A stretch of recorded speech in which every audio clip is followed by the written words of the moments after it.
International Body Combat Instructor တယောက်ဖြစ်အောင်ဘယ်လိုလုပ်မလဲအားလုံးမင်္ဂလာပါကျွန်တော်တက်ပိုင်ပါ Body Combat Instructor ဖြစ်ချင်တဲ့သူများအတွက် mental လုပ်ပေးနေတဲ့ group fitness coach တယောက်ပါ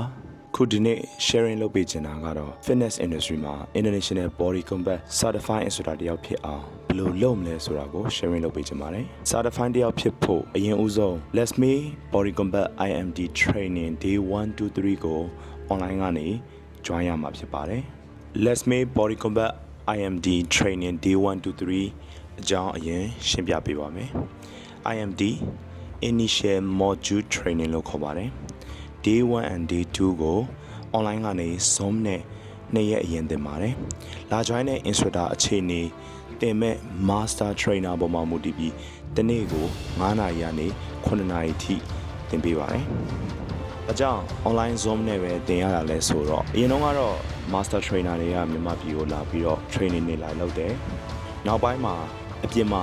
လာနိုင်လိမ့်မယ်လို့လည်းထင်မိပါတယ်။ Day 1 Day 2ဒီနေ့ရက်မှာဘာတွေသင်တာလဲဆိုရင်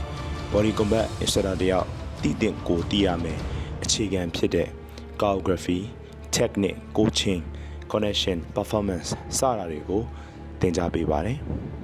Day 1 Day 2မနိုင်ခင်မှာမိမိအနေနဲ့သချင်းတွေအကြောင်း movement တွေအကြောင်းကောင်းကောင်းနားလည်နေဖို့လိုပါတယ်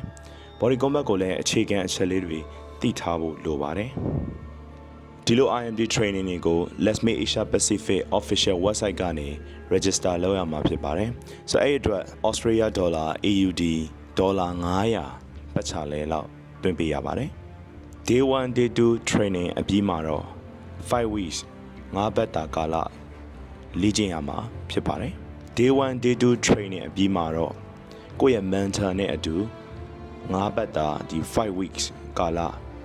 ကိုယ်တိုင်ကိုယ့်ရဲ့ mentor နဲ့အတူလေ့ကျင့်ရမှာဖြစ်ပါတယ်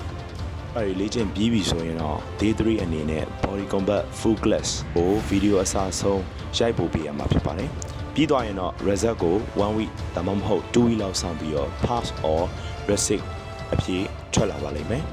pass ဖြစ်ပြီဆိုရင်တော့ကိုယ့်ရဲ့ Body Combat Certificate ကို email ကနေလမ်းပို့ပေးပါလိမ့်မယ်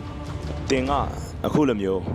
International Body Combat Certified Instructor တယောက်ဖြစ်ချင်တယ်ဆိုရင်တော့ Mentor တယောက်လိုအပ်နေရဆိုရင်တော့အခုလမေလ29 28 29မှာ Level Up Team ရဲ့ Mentorship Program Batch 25 စတင်တော့မှာဖြစ်ပါတယ်ဆိုတော့အသေးစိတ်ကိုတော့ page မှာစုံစမ်းမေးမြန်းနိုင်ပါတယ်အားလုံးကျေးဇူးအများကြီးတင်ပါတယ်